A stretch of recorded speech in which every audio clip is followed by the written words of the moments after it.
মাটির মধ্যে একটি অর্ধেক বেরিয়ে থাকা পাথরের সামনে দাঁড়িয়ে আছে কপিলা এবং সে ওই পাথরটির ওপর তার গোদুগ্ধ মিশ্রিত করছে।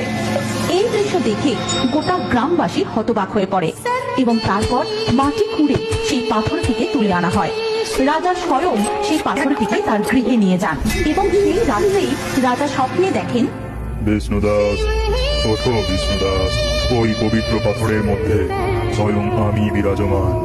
আমি তোমাকে আদেশ করছি, তুমি এখানে আমার একটি মন্দির প্রতিষ্ঠা করবে, যার নাম হবে বাবা তারকনাথের মন্দির। আর তুমিই হবে আমার মন্দিরের প্রধান পুরোহিত। আর এই মন্দিরের নাম অনুযায়ী এই স্থানের নাম হবে তারকেশ্বর। এমন স্বপ্ন দেখে রাজার ঘুম ভেঙে যায় এবং পরের দিন থেকেই তিনি মন্দির নির্মাণের কাজ শুরু করেন। এইভাবেই প্রতিষ্ঠা হয় তারকনাথ বাবার মন্দির এবং রাজা বিষ্ণুদাস হয়ে ওঠেন ওই মন্দিরের প্রধান পুরোহিত